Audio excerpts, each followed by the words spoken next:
Buenas tardes, licenciado Ronnie. Disculpe, ¿empezamos ya o hasta las 6? Si ustedes quieren empezar, ya empecemos. Bueno, Eso estaba viendo. Ustedes son el grupo eh, 29. grupo 29, Ujú. magistrado tribunal constitucional, ¿verdad? ¿Sí? Perfecto. Ah, Empecemos. Hoy toca 29, 30 y 31, ¿verdad? Y con eso ah, finalizamos. sí, licenciado. Muy Dale, bien. dale, Empecemos comparto. pues, de una vez. Gracias.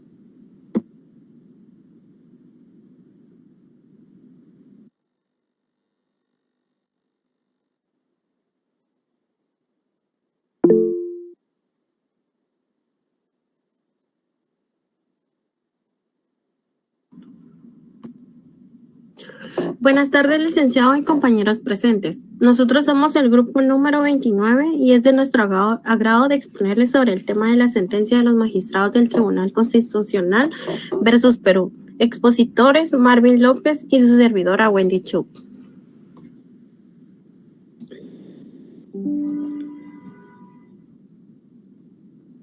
Antes de iniciar con el tema, vamos a dar una pequeña introducción, anotando, explicando puntos importantes para poder entender el tema principal. La sentencia indica que el 2 de julio del año 1999, en cumplimiento de los artículos 50 y 51 de la Convención Americana sobre Derechos Humanos, la Comisión Interamericana de Derechos Humanos presentó una demanda ante la Corte. Dicha acción legal se llevó a cabo con el propósito de someter a la Corte la cuestión de si el Estado peruano había violado derechos humanos en perjuicio de 3 individuos: Manuel Aguirre Roca, Guillermo Rey Terry y Delia Rebodero Marzano, quienes ejercían como magistrados del Tribunal Constitucional del Perú.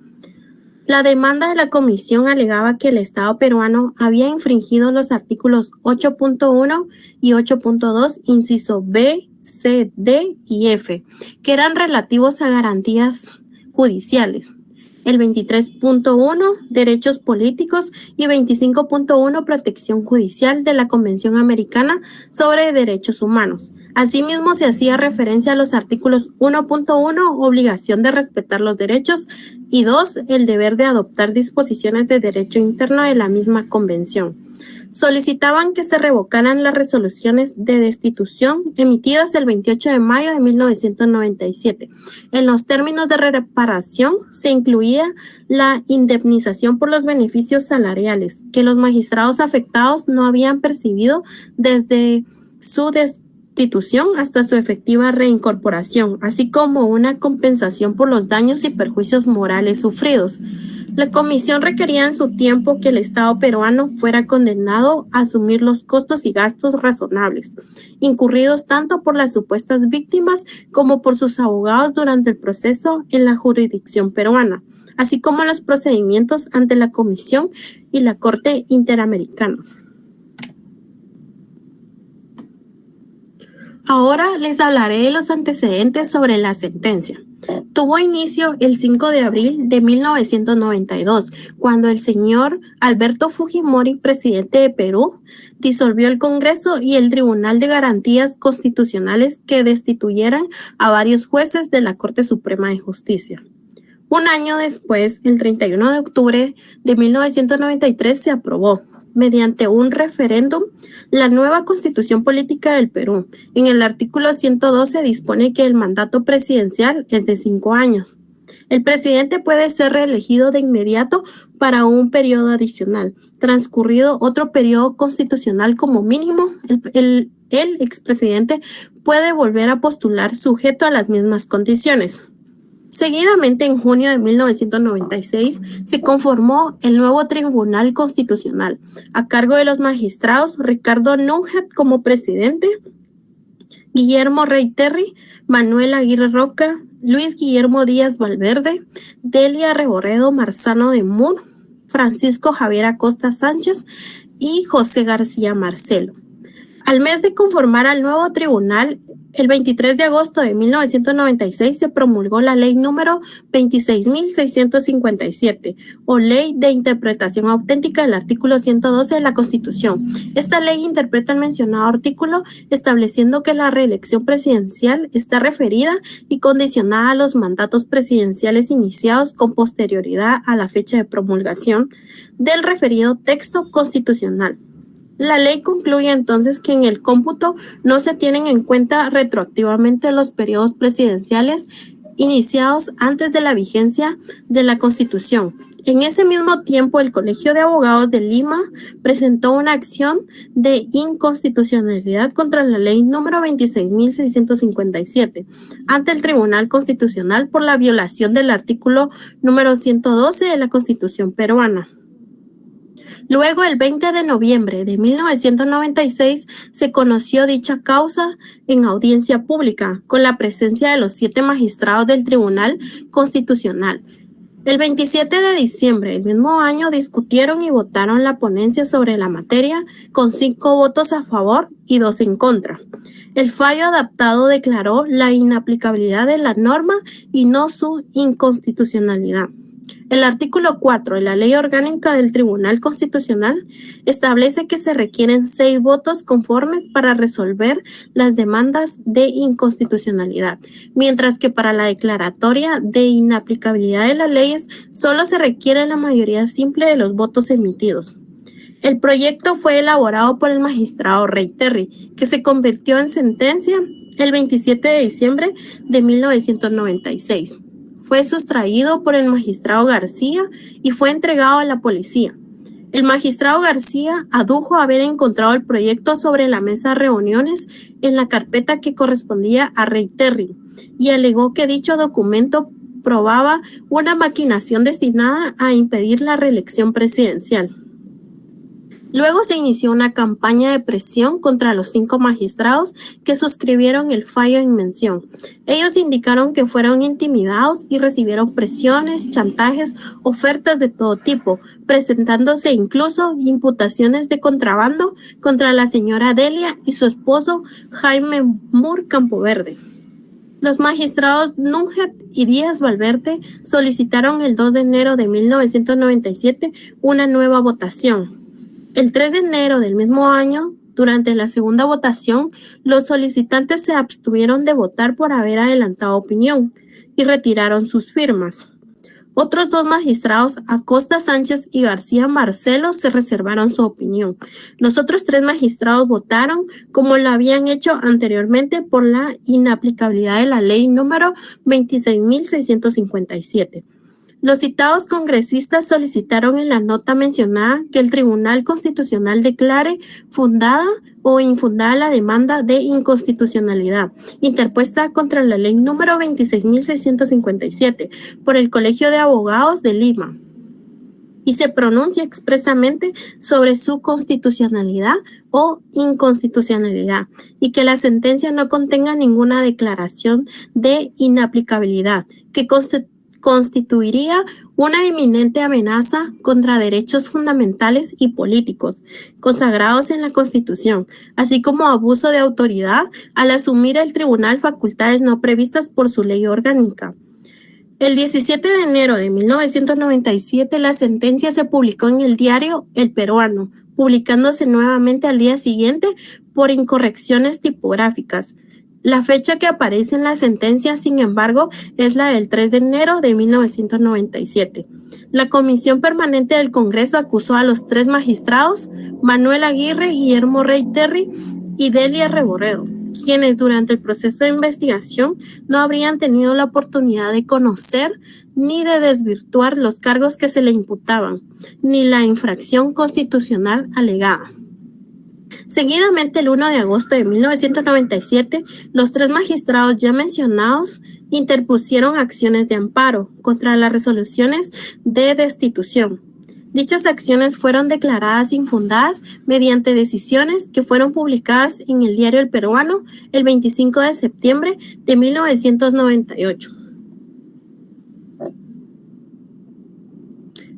El 2 de julio de 1999 se discute dicho caso en la Corte Interamericana de Derechos Humanos, sus siglas CIDH, y se notifica la demanda al Estado de Perú.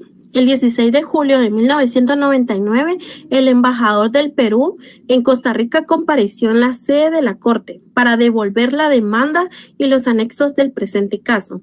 Dicho funcionario entregó a la Secretaría una nota de fecha 15 de julio de 1999, suscrita por el ministro y encargado de la cartera de Relaciones Exteriores del Perú, en la cual se manifiesta que, mediante la resolución legislativa de fecha 8 de julio de 1999, el Congreso de la República aprobó el retiro del reconocimiento de la competencia contenciosa de la Corte Interamericana de Derechos Humanos.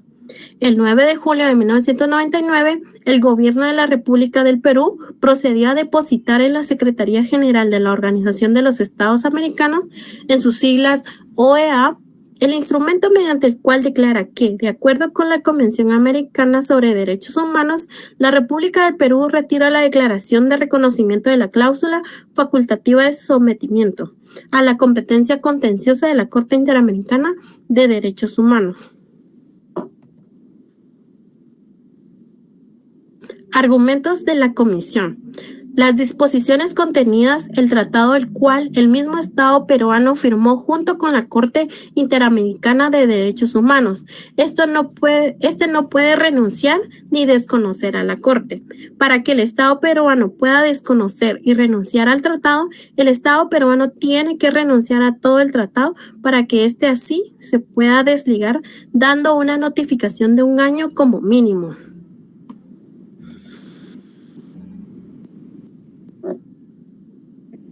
El 28 de julio de 1998 se declaró la competencia de la Corte Interamericana de Derechos Humanos con respecto a todos los casos en los cuales el Estado se encuentra en conflicto. Los magistrados destituidos presentaron una acción de amparo el 1 de agosto de 1997, los cuales quedaron infundados en segunda instancia por la Sala Corporativa Transitoria. Luego volvieron a apelar a los días 10 y 16 de julio de 1998 en el Tribunal Constitucional, los cuales volvieron a declarar como infundados. La doctora Delia Rebodero Marzano no solo presentó la acción de amparo, sino que también alegó en el proceso de separación. Había sufrido actos de persecución por las autoridades del Estado peruano. Dicha sentencia declaró inaplicable por unanimidad de votos emitidos, con las abstenciones indicadas y en ejercicio de sus atribuciones de control difuso. La ley interpretativa número 26.657 para el caso en concreto de una nueva postulación a la presidencia de la República en el año 2000 del actual jefe de Estado. La doctora Marta Gladys Chávez, congresista, se pronunció en el Congreso alegando que no correspondía al Tribunal Constitucional aplicar el control difuso respecto a las leyes de la Constitución vigente según el artículo 112. Asimismo, el Congreso anula las resoluciones de destitución y reinstaló a estos magistrados el 17 de noviembre del año 2000. Los siguientes puntos los expondrá el compañero Marvin López.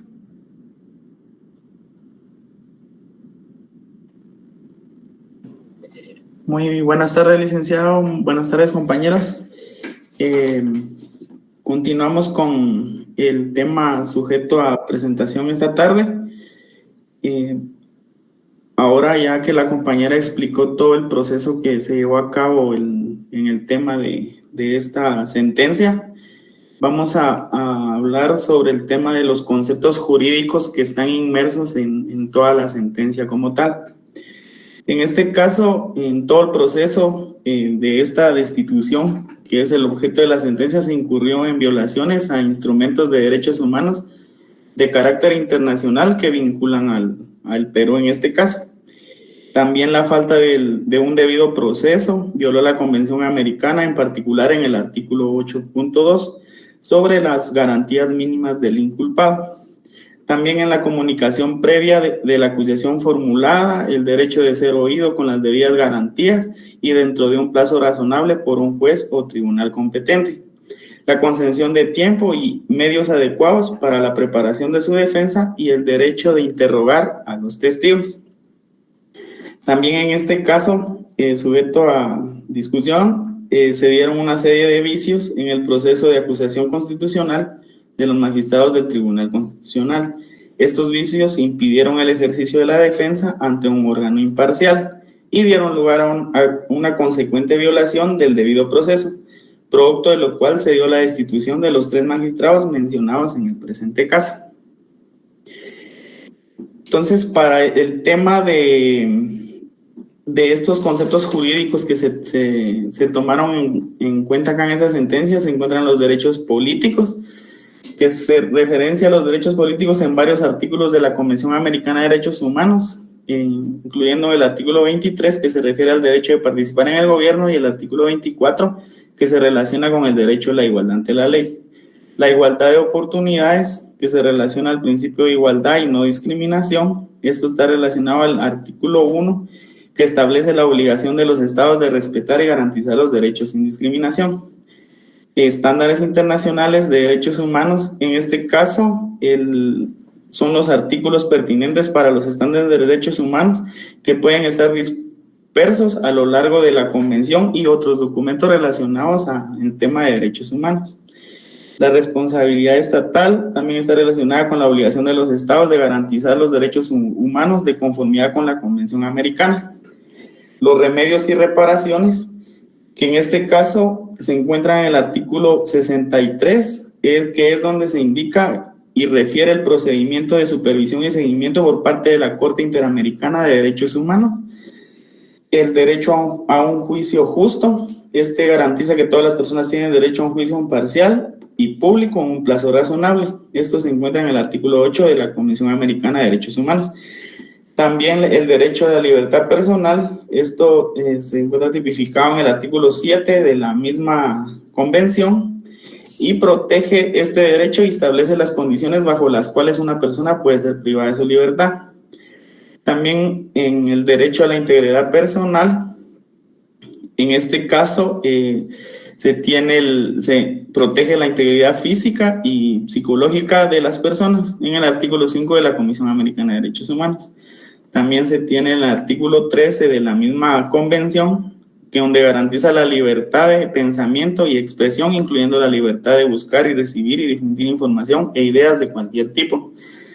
Y por último tenemos el derecho a la propiedad privada, que esto se encuentra en el artículo 21 de la misma convención, donde reconoce el derecho de toda persona al uso y goce de sus bienes, así como de la protección contra la expropiación arbitraria.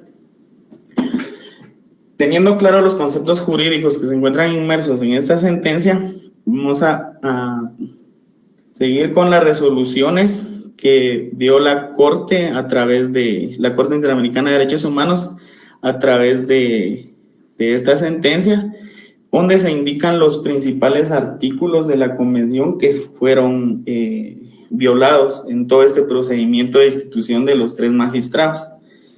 En este caso se tiene el artículo 8, que es la violación a las garantías judiciales. En este caso, su aplicación no se limita a los recursos judiciales en sentido estricto, sino al conjunto de los requisitos que deben observarse en las instancias procesales. También en el procedimiento del juicio político no aseguró a los magistrados destituidos la garantía de imparcialidad requerida por el artículo 8.1 de la Convención Americana. También el tribunal señaló recientemente que las garantías establecidas en el artículo 8 de la Convención Americana suponen que las víctimas deben contar con amplias posibilidades de ser oídas y actuar en los procesos respectivos. Y en este caso se sucedieron los vicios apuntados, lo cual no permitió que a los magistrados contar con un proceso que reuniera las garantías mínimas del debido proceso.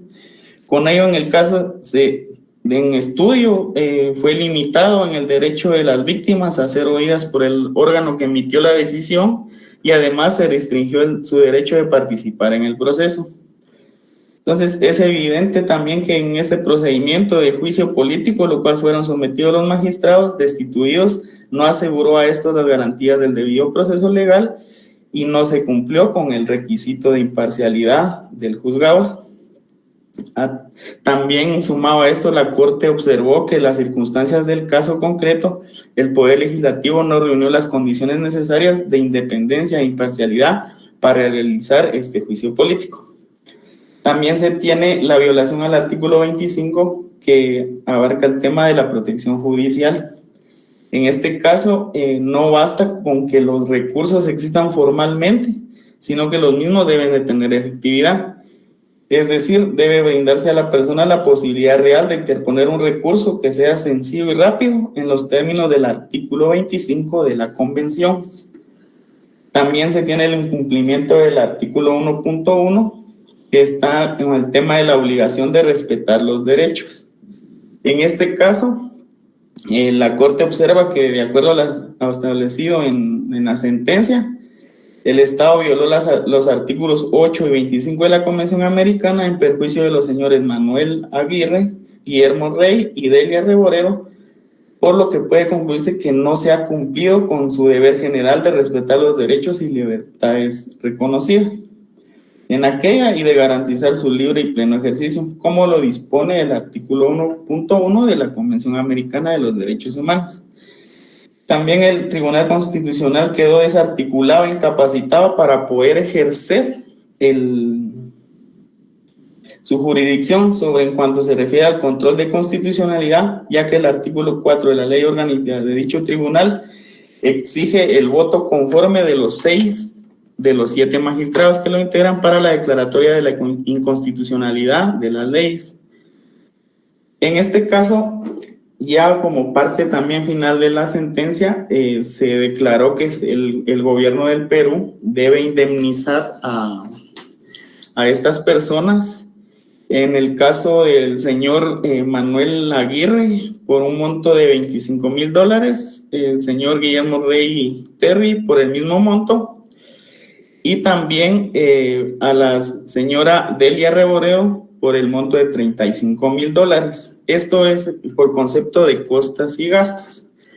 También como parte de la indemnización, esto se le debe hacer efectivo a los beneficiarios a partir de los 6 meses después de declarada la sentencia. Hacer efectivas el Estado deberá pagar los montos relativos al valor actual de los salarios que se dejó de percibir en el correspondiente periodo en lo que duró el proceso y que, como mi compañera lo mencionó, fueron reinstalados en el año 2000 a sus puestos. Todo ese periodo que ellos no pudieron trabajar porque estuvieron destituidos, el gobierno los tiene que indemnizar en el monto que les corresponda. Y también, si finalmente no fue posible que los beneficiarios de las indemnizaciones la reciban dentro del plazo indicado de los 6 meses, el Estado deberá consignar dichos montos a favor de una cuenta o certificado de depósito en una institución financiera solvente en las condiciones más favorables. Y si al cabo de los 10 años eso no es cobrado por los beneficiarios, el gobierno podrá hacer efectivo el reembolso de ese dinero con la institución que se haya hecho el certificado de inversión. También la Corte se reservó la facultad de supervisar el cumplimiento integral de la presente sentencia. El proceso se dará por concluido una vez que haya dado cabal cumplimiento a lo dispuesto del presente fallo. Y también ordena al Estado a dar una investigación para determinar las personas responsables de las violaciones de los derechos humanos a la que se ha hecho referencia en esta sentencia, así como divulgar públicamente los resultados de dicha investigación y sancionar a los responsables. Pero en este caso, también hasta el año 2008, la Corte Interamericana no había recibido ningún tipo de comunicación por parte del gobierno para ver todo el proceso de lo que se indicó en la sentencia que tenía que hacer. Entonces, en este caso, al 2008, según datos que se investigaron, no se tenía concluido el caso, derivado de que el gobierno no se ha comunicado con la Corte para poder indicar todos los procedimientos y cumplimiento de lo que se indican en esta sentencia. Entonces, esto sería todo con lo relacionado a la sentencia del Tribunal Constitucional versus el gobierno del Perú. No sé si tienen alguna duda o comentario sobre el tema. Perfecto, no, está muy bien. Estos son de los casos jurídico-políticos que se enfrentan algunas naciones, como la nuestra. La nuestra está pasando casi la misma situación jurídico-político y tendrá que ser la justicia constitucional la que tiene que resolver la situación. Felicitaciones, compañeritos. ¿Vieron? Estamos con los 7, ¿verdad? 7 participaron. No, licenciado, solo uno no participó. ¿Quién no participó? ¿Quién no participó? Buenas tardes, licenciado. Ahorita le doy el nombre de la compañera. Es Dina del Carmen Grijalva Juárez. Ya está. Estamos. Perfecto. Muy bien. Vamos con el siguiente grupo, por favor, grupo 30. ¿Me confirman si se ve? Se ve perfectamente. Ok.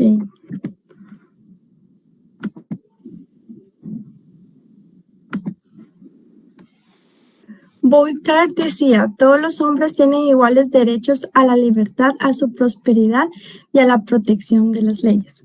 Buenas noches, licenciado, y cada uno de ustedes, compañeros. El día de hoy les voy a hablar sobre el caso García Rodríguez versus México. Para empezar, ¿de qué trata el caso? Este caso trata de dos personajes muy principales a los cuales se le violaron sus derechos humanos, que son Daniel García Rodríguez y Reyes Alpizar Ortiz.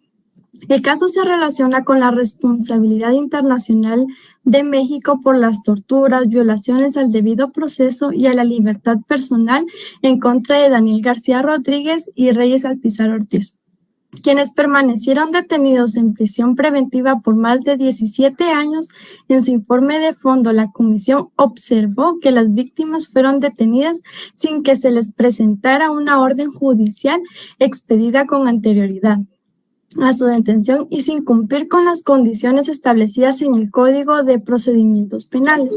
Al respecto, la comisión concluyó que los señores Daniel García y Reyes Alpizar solo conocieron formalmente las razones de detención y los cargos formulados cuando fueron puestos a disposición de un juez. Perdone, lo único que tenemos es que la presentación hay algo que está obstaculizando la pantalla. Ahí no sé. No se ve. Dice vista del presentador. Hay una nota ahí, entonces no se ve bien tu presentación, compañera. Ahora sí. Ahí sí. Ahora sí. Ahí lo siento. Perfecto. Vamos a ver. ¿Sí lo pueden ver?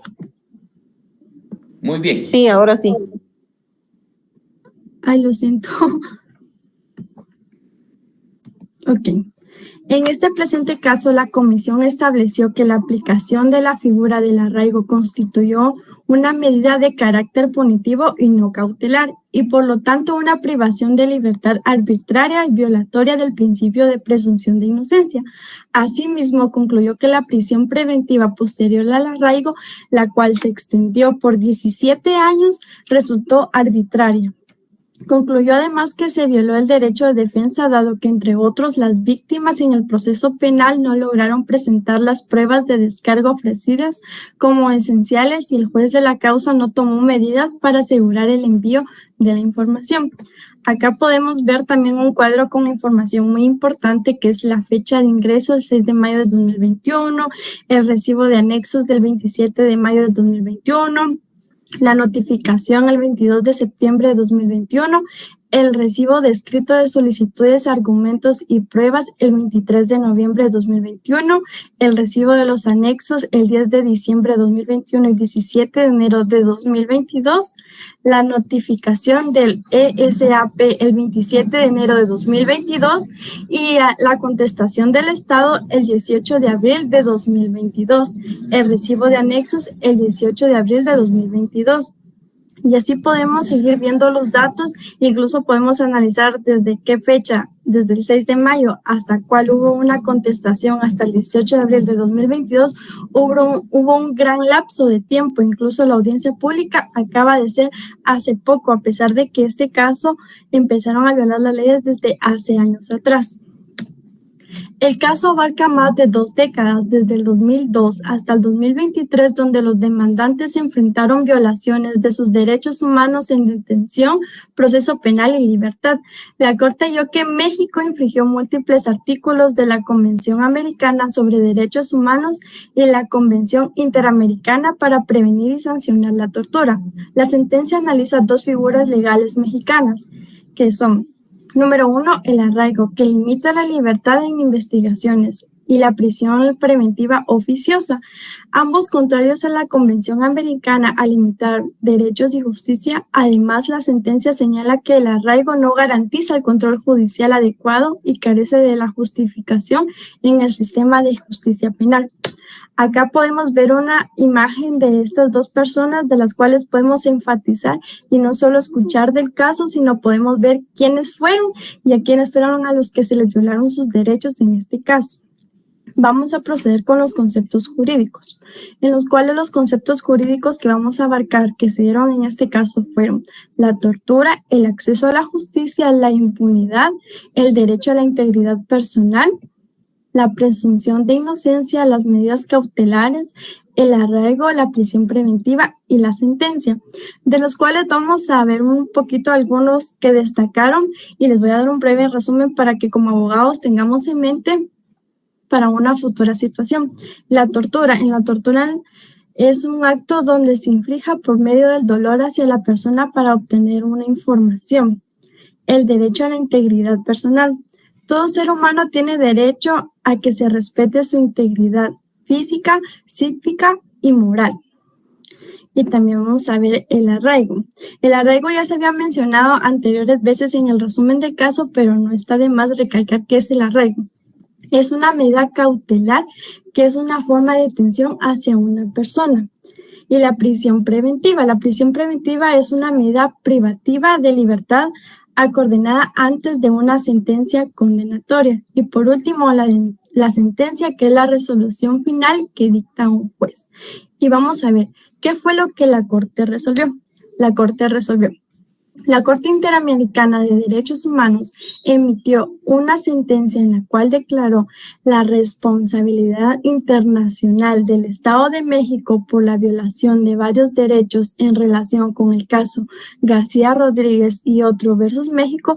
Por lo tanto, en este caso, los demandantes Daniel García Rodríguez y Reyes Alpizar Ortiz ganaron en el sentido de que se determinó que el Estado de México violó sus derechos en diversos aspectos y se emitieron medidas de reparación y recomendaciones para abordar dichas violaciones. La Corte emitió medidas reparatorias para que el Estado de México, incluyendo revisión de medidas cautelares, investigaciones exhaustivas sobre tortura, derogación de disposiciones de arraigo y ajustes en normativas de prisión preventiva, además de indemnización por daños. La sentencia establece un hito en derechos humanos y justicia en América Latina, enfatizando el respeto y protección de derechos fundamentales, especialmente en el sistema penal. También destaca la importancia de eliminar prácticas como el arraigo y prisión preventiva oficiosa que no cumplen con estándares internacionales de derechos humanos. En esta imagen podemos ver lo final que se dio con estas 2 personas, y esto lo podemos enfatizar como nosotros como futuros abogados si nos toca ver un caso de derechos humanos a alguien que se le está violando el derecho humano, incluso a nosotros, cómo podemos enfatizar y poner en práctica lo que sucedió con ellos 2. Muchas gracias por su atención. Nosotros somos el Grupo 30. Perfecto. Grupo 30 de 5, ¿verdad? Sí, solo que fíjese, licenciado, que hay una persona que no colaboró, Christopher Escobar. Ok, perfecto. Y hay alguien que se añadió, no sé si usted lo tiene, que es Marvin Carías Campos. No. Marvin Carías Campos. Pero de todas maneras ustedes quedaron con 5. Ajá. Ok, perfecto. Este caso es interesantísimo, compañeros, y me encanta que mencione que cuando sean abogados, porque es cierto, esto lo vamos a retomar ya en clase, porque es un caso ejemplar Y además nos corresponde a nosotros los guatemaltecos porque la misma normativa que tiene México la tenemos nosotros. Y eso lo explicaremos ya el viernes. Bueno, el siguiente y último caso, compañeros.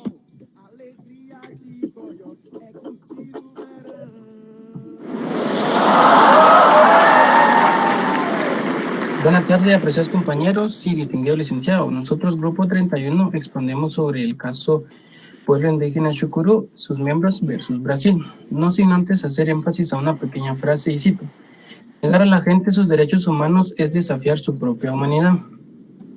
A continuación indicaremos quiénes eran los chucurús. Las referencias históricas al pueblo indígena chucurú se remontan al siglo XVI en el estado de Pernambuco. Varios documentos históricos describen a las áreas ocupadas de los chucurú a lo largo del siglo XVIII. Actualmente llamado pueblo chucurú de Ororuba. Está compuesto por 2.354 familias, las cuales viven en 226 casas. Dentro de la tierra indígena Chucurú viven 7.726 indígenas distribuidos en 24 comunidades, dentro de un territorio aproximadamente de 27.555 hectáreas en el municipio de Pesqueira, estado de Pernambuco. Además, aproximadamente 4.000 indígenas viven afuera de la tierra indígena en la ciudad de Pesqueira. El pueblo indígena Chucurú tiene su propia organización con estructuras políticas y de poder como la asamblea, el cacique y vicecacique, el Consejo Indígena de Salud de Ororuba, una comisión interna para la resolución de problemas entre la comunidad, un consejo de líderes, un paje que es el líder espiritual de la comunidad y de los líderes del pueblo, entre otros. El presente caso trata sobre la responsabilidad internacional del Estado de Brasil por las violaciones a los derechos a la propiedad colectiva, a las garantías judiciales, a la protección judicial e integridad en el perjuicio del pueblo indígena Chucurú y sus miembros, como consecuencia de los siguientes hechos. El primer punto, la demora de más de 16 años desde el inicio de 1989 hasta la finalización en el 2005 de un proceso administrativo de demarcación. Como segundo punto, la imposibilidad durante largos años de ejercer pacíficamente y de manera exclusiva el derecho a la propiedad colectiva, como saneamiento de demoras en el mismo caso. Como tercer punto, la demora en resolver 2 acciones judiciales interpuestas por personas no indígenas en relación con las tierras y territorios del pueblo Chucurú. Estos son los 3 grupos de hechos que la Comisión analizó en su informe de fondo, de las cuales concluyó violaciones a la Convención Americana, tal y como lo indicó en su nota de remisión en el caso a la Corte. Parte significativa de estas violaciones se encuentran dentro de la competencia temporal del tribunal. En efecto, todas las violaciones, si bien fueron iniciadas con anterioridad, continuaron ocurriendo para el 10 de diciembre de 1998, fecha en la cual el ilustre Estado de Brasil aceptó la competencia de la Corte Interamericana. Para el 10 de diciembre de 1998, el procedimiento administrativo continuaba. Su trámite de demarcación finalizó casi 7 años después, por razones que son atribuidas al Estado. A esa misma fecha, el pueblo indígena Chucurú no ejercía pacíficamente y de manera exclusiva la propiedad colectiva, debido a que el Estado no había implementado de manera diligente el proceso de saneamiento. Al 10 de diciembre de 1998, continuaba sin decidirse una acción judicial interpuesta 6 años antes por no indígenas, por lo que, por otra parte, de la demora no encontraban también dentro de la competencia del tribunal. Y finalmente, también el momento en el cual Brasil reconoció la jurisdicción de la Corte, se interpuso con prosperidad en el año 2002 una acción judicial cuyo trámite se encuentra integradamente dentro de la competencia del tribunal. La Comisión notificó en su informe a fondo 4415 en el Estado de Brasil el 16 de octubre del 2015, de tal manera que ante la necesidad de obtención de justicia, reparación para el pueblo indígena, superó la Comisión y sometió el caso a la jurisdicción de la Honorable Corte. En mayo del 2001, la FONAI requirió la titulación del territorio ante el registro de inmuebles de Pesqueira. Sin embargo, el oficial de registro interpuso una acción y cuestionó aspectos fundamentales ante la solicitud. Finalmente, en noviembre del 2005, el registro de inmuebles del municipio tituló el territorio. De manera paralela, en el año de 1996, el presidente de Brasil dictó un decreto e introdujo cambios en el procedimiento administrativo. De esta forma, abrió la posibilidad de que terceros interesados pudieran impugnar el proceso de demarcación del territorio e imponer acciones judiciales. En virtud de esa disposición, un grupo de personas presentó recursos de amparo para reclamar sus derechos y el territorio titulado por la comunidad indígena. Del mismo modo, en el año 2002, otros propietarios solicitaron anulación del proceso administrativo en relación con 5 inmuebles ubicados en esa zona. Cuando se presentó la denuncia ante la Corte, estas acciones todavía no habían sido resueltas de modo definitivo en el ámbito interno. En este caso, le permitió a la Corte profundizar sobre el reconocimiento, la demarcación y la delimitación de las tierras y territorio de los pueblos indígenas, así como la obligación estatal de asegurar el pacífico y exclusivo uso de la propiedad colectiva, mediante procesos diligentes de saneamiento. Por último, para el 5 de febrero del 2018, la Corte Interamericana de Derechos Humanos emitió sentencia sobre el caso pueblo indígena Xucurú y sus miembros, en la cual determinó que el Estado era responsable por la violación del derecho a la propiedad colectiva del mencionado pueblo.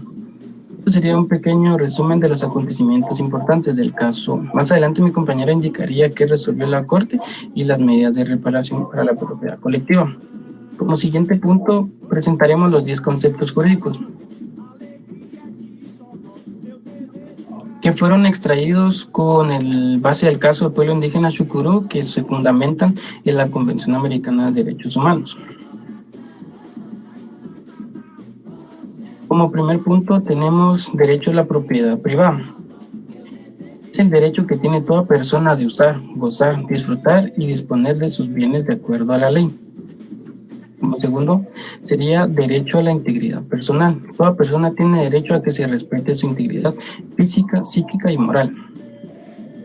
Tercer punto, derecho a las garantías judiciales. Toda persona tiene derecho a ser oída con las debidas garantías y dentro de un plazo razonable, y un juez o tribunal competente, independiente e imparcial, establecido con anterioridad a la ley.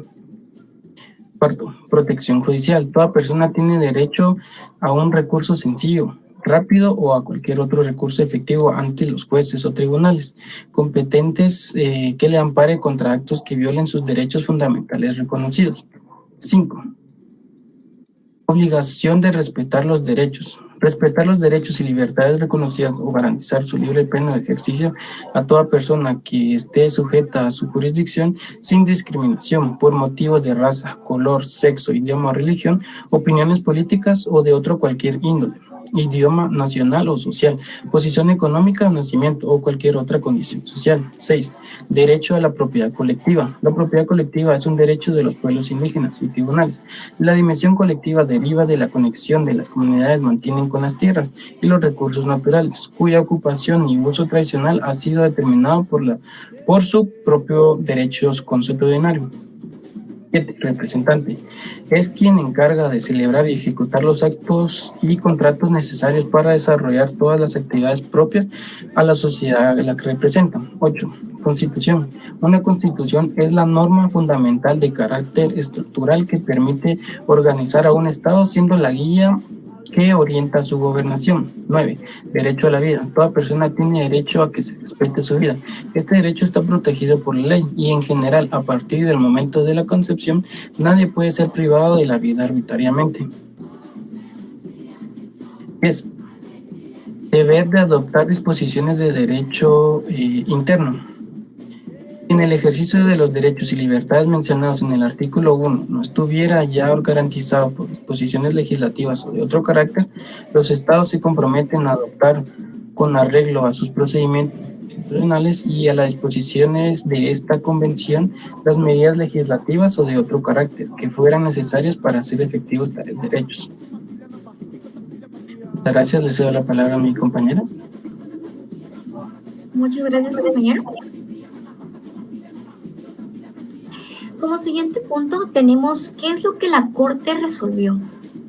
Bueno, pues los hechos del caso se refieren a la violación al derecho de la propiedad colectiva del pueblo indígena Xucurú y sus miembros debido al retardo en el proceso de demarcación de su territorio ancestral y la ineficacia de la protección judicial destinada a garantizar dicho derecho. En su sentencia, la Corte Interamericana pues reiteró estándares relacionados con el derecho a la propiedad de los pueblos indígenas sobre sus territorios ancestrales. Bueno, pues en el caso concreto no fueron efectivas garantizar el reconocimiento de esos derechos y el eventual impacto que pudo haber tenido en la demora de la resolución de las acciones judiciales. La Corte Interamericana concluyó que el proceso administrativo aplicado fue parcialmente ineficaz para la protección de los derechos y que la demora judicial afectó la seguridad jurídica del derecho a la propiedad indígena del pueblo Xukuru. Bueno, pues el presidente de la Corte convocó a las partes para indicar las observaciones finales orales sobre las excepciones preliminares, eventuales de fondo, reparaciones y costas, para lo cual veremos a continuación los jueces que estuvieron a cargo en la presente audiencia.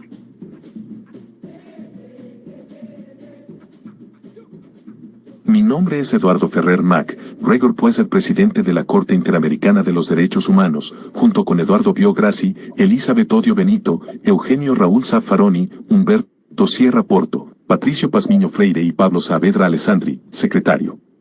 La Corte resuelve que el Estado de Brasil violó el derecho a la propiedad establecido en el artículo 23 de la Declaración Americana y en el artículo 21 de la Convención Americana, así como el derecho a la integridad personal consagrado en el artículo 5 de la Convención Americana en relación con los artículos 1.1 y 2 de la misma, en perjuicio del pueblo indígena Xukuru y sus miembros.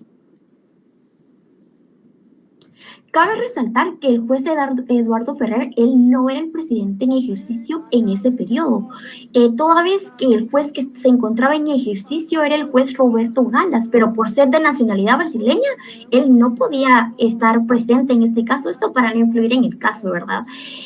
Como siguiente punto, vamos a dar las medidas resolutorias, lo que la Corte resolvió. Bueno, claramente en la sentencia el Estado de Brasil era responsable por la violación al derecho a la propiedad colectiva, a esas garantías judiciales en la cual se indica que toda persona tiene derecho a ser oída con las debidas garantías y dentro de un plazo razonable. También se violó el derecho a la protección judicial. La Corte Interamericana también determinó que la demora en la resolución de 2 acciones interpuestas por terceros no indígenas respecto del territorio indígena Xukuru afectó la seguridad jurídica del derecho a la propiedad del pueblo Xukuru. Por lo tanto, el tribunal resolvió que el Estado violó el derecho a la propiedad comunitaria y el derecho a la protección judicial.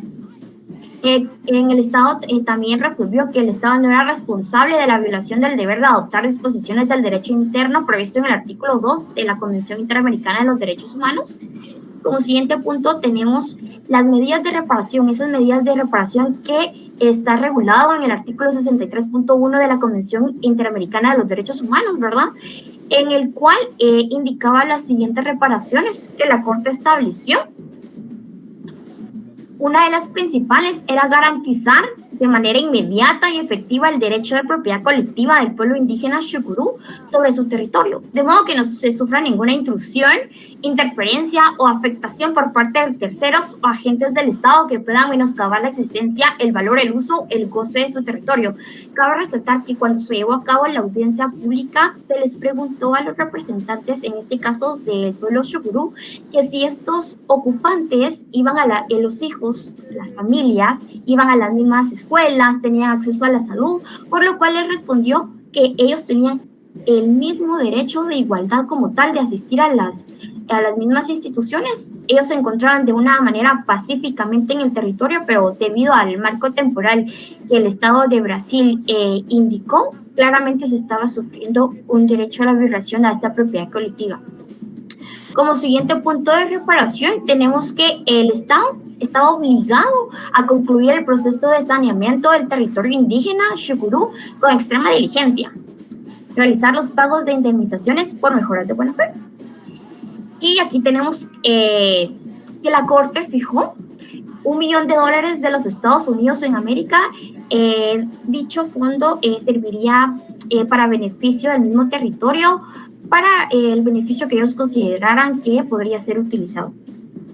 Como siguiente punto resolutivo, también tenemos lo que es la Corte fijó que se debía de indicar un resumen oficial de la presente sentencia elaborado por la misma Corte, que debía de ser publicado en el diario oficial. También debía estar disponible en un sitio web oficial del Estado. Como siguiente punto, tenemos que también se les dio una indemnización a estos ocupantes que se encontraban dentro del pueblo Xukuru, la cantidad de $10,000 de los Estados Unidos de América. Claramente habían más ocupantes, pero los ocupantes no presentaron las pruebas requeridas a la Corte, ¿verdad? Por lo cual no fue posible darles esta indemnización a todos los ocupantes de dicho territorio. Y para finalizar, queremos terminar con esta frase: luchar por la justicia tendrá siempre grandes resistencias porque la injusticia es un negocio bastante rentable. Agradecemos mucho la atención a nuestra exposición. Muchas gracias. Excelente. Esa reflexión me encanta. Me encanta. Y además es muy cierto. Y en la época actual que vivimos es muy cierta la frase. Bueno, compañeritos, con eso, solo una preguntita. ¿El grupo 31 participaron los 6? Sí, todos participamos. Ok, perfecto. Entonces, con eso, compañeros, damos por terminado las exposiciones. Pues definitivamente tenemos los 31 grupos. Sí, don Pablo, cuéntenos.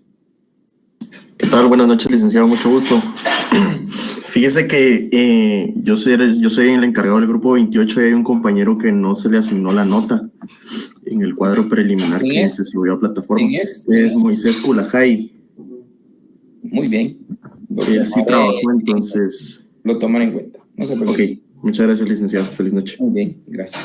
Bueno, compañeros, nos miraremos el próximo viernes. Les deseo un buen inicio de semana. Y ya con esto terminamos absolutamente todo lo que son las exposiciones de los 31 grupos. Felicitaciones, doña Catherine, cuénteme. Buenas noches, licenciado, aquí con una duda.